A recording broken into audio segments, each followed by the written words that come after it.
Si les expériences de mort imminente ne sont que des visions nées de notre propre imaginaire, comment on arrive à expliquer les étranges similitudes entre elles?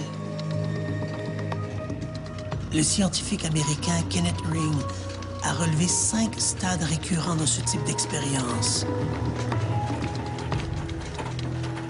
Le canevas type proposé par Ring au sujet des NDE, bon, d'abord, dans un premier temps, il y a le sentiment d'apesanteur et puis le bien-être aussi, donc sur le plan émotionnel.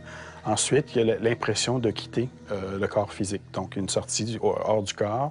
Et là, l'individu peut, dans cet état-là, percevoir l'environnement. Au niveau visuel, il y a quand même garde des capacités sur le plan aussi auditif et autres. Ensuite, très souvent, les individus ont l'impression d'être aspirés par le vide ou traverser à grande vitesse un tunnel. Et dans un quatrième temps, ils vont être enveloppés à l'autre bout du tunnel par une lumière. Une lumière qui très souvent dégage un amour que les gens vont dire un amour inconditionnel. Et finalement, il y a souvent une rencontre qui se fait, une rencontre personnalisée avec pas simplement la lumière, mais un être de lumière. On réfère souvent à un être de lumière qui est un être intelligent, bienveillant et qui dégage un amour inconditionnel, total. Et très souvent, les individus vont associer cet être de lumière-là au concept de Dieu. L'expérience de mort imminente n'inclut pas forcément toutes ces étapes. Certains sujets ne se rappelleront pas, par exemple, s'être vus flottant au-dessus de leur corps ou d'être passés par le tunnel, mais lorsque l'une ou l'autre de ces étapes est franchie, elle ne varie presque pas dans les témoignages, sauf pour le dernier segment. L'étude de ces expériences montre également que ces étapes sont indépendantes de la religion, du niveau intellectuel, du sexe, de l'âge ou encore des circonstances qui ont conduit le patient à l'expérience. C'est l'interprétation qu'il fera de ces événements qui sera colorée par ses convictions. Les gens appartenant à la tradition judéo-chrétienne vont associer l'être de lumière à Jésus, par exemple, ou à Dieu. Le Dieu de l'Ancien Testament, par exemple, chez les Juifs, alors que chez les Orientaux, par exemple, on va associer la lumière au Bouddha. Mais la phénoménologie de l'expérience, l'aspect subjectif de l'expérience est extrêmement semblable. Chez des personnes qui sont aveugles de naissance, c'est des travaux qui ont été faits par Ring. Ring a étudié à peu près une trentaine de ces cas-là. Ces gens-là sont capables de, par exemple, lors de la sortie du corps, vont être capables d'identifier leur propre corps physique. Donc, vont savoir que c'est leur corps à eux.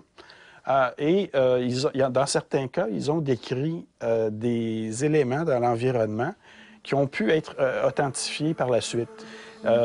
Ces gens-là, qui sont aveugles de naissance, disent que c'est une perception, mais c'est une perception qui n'est pas sensorielle comme la perception visuelle habituellement chez les sujets voyants, mais c'est une impression ou un processus intuitif où les gens savent identifier les objets, les éléments dans l'environnement.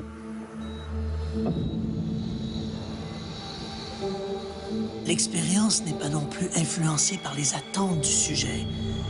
Un quinquagénaire va décrire le même type d'expérience qu'un enfant de 5 ans. Seul le vocabulaire varie. En 1980, à la suite de complications pulmonaires, le petit Eric, 12 ans, a passé plusieurs jours entre la vie et la mort. Il s'est ensuite confié à une psychologue quelques semaines seulement avant de mourir. Pendant ce temps-là, j'étais au ciel. Puis avec mon lit. C'était assez dur. Avec quoi? J'étais dans mon lit. Là, j'ai vu mon grand-père qui me tenait la main. Puis il m'a dit, tu vas guérir. Puis j'ai vu Dieu, là, il était devant moi, devant du lit. Il m'a pas parlé, mais je savais qu'il me disait que j'allais retourner sur Terre, que j'allais guérir. Puis là, je suis revenue. Puis après ça, tout a bien été. J'ai pas eu de problème. Je suis revenue. Puis les médecins ont été bien surpris de ça. Si l'on se réfère à la classification établie par Kenneth Ring, seule la deuxième étape de l'expérience de mort imminente est susceptible de contenir des éléments pouvant être objectivés par la science. Si un patient rapporte qu'il a vu une équipe médicale se livrer à des manœuvres de réanimation sur son corps, ou s'il est en mesure de résumer une conversation qui s'est déroulée durant sa mort clinique, l'hypothèse d'une simple hallucination pourrait être exclue.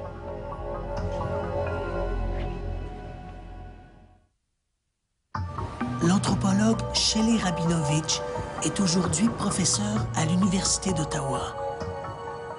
À l'âge de 16 ans, elle est victime d'une grave réaction allergique à un médicament. Ses parents la conduisent rapidement à l'hôpital.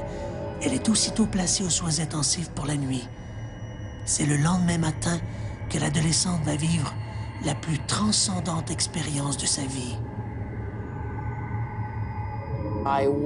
Je me suis réveillée sans panique, sans douleur, comme si je mesurais simplement un autre fait objectif, comme lorsque vous constatez que vos yeux sont un peu pâles ou que vos pieds sont au bout de vos jambes. Parfaitement consciente, mais avec ce même niveau de détachement que j'étais en train de mourir. J'étais assise et je flottais en l'air. La chambre était chaude, je dirais plutôt l'endroit, car ce n'était pas une chambre, mais plutôt une grotte. Chaude, brillante, et je savais qu'au-dessus de mon épaule, il y avait cette source de lumière et de chaleur que j'appellerais Dieu. Car lorsque j'ai vécu cette expérience, j'étais une jeune fille de 16 ans, d'origine juive, qui habitait à Montréal.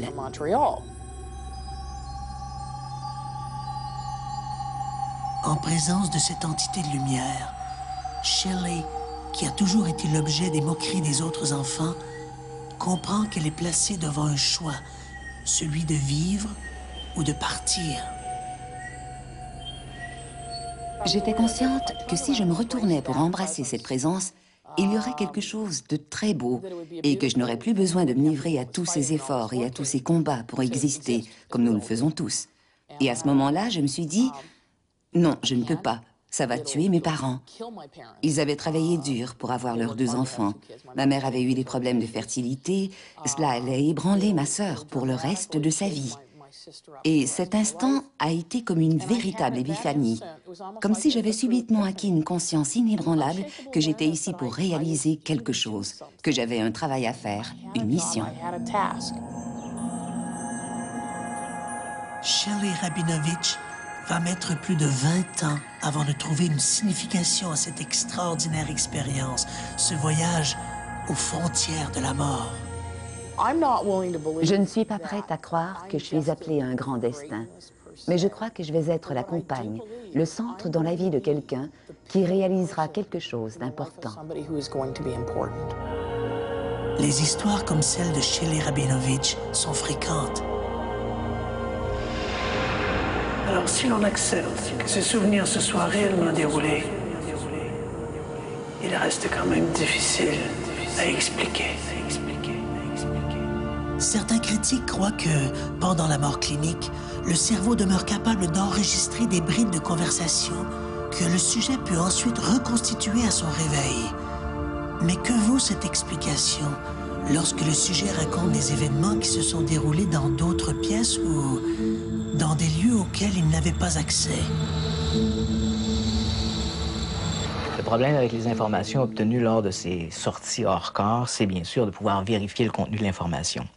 Si en théorie, tout ça semble objectivable, on comprend qu'en pratique, c'est plus difficile parce que souvent, l'expérienceur va raconter des événements souvent très anecdotiques et son témoignage est souvent pris des jours, voire des semaines après l'expérience. Donc, à ce moment-là, ça devient très, très difficile de confirmer ça. Mais des confirmations semblables existent.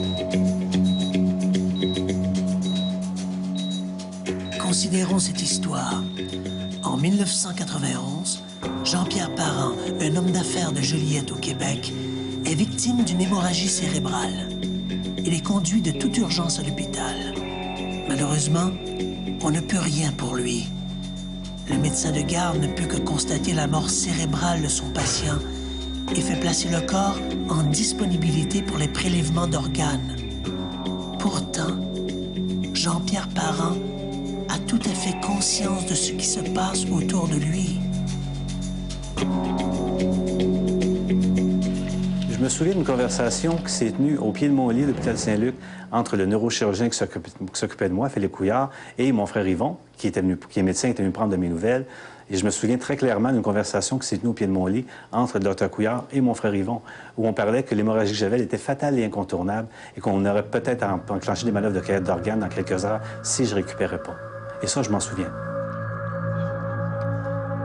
Les propos entendus ce jour-là par Jean-Pierre Parent, alors qu'il était pourtant en état de mort cérébrale, ont été confirmés par son frère, son praticien et par les notes inscrites dans son dossier.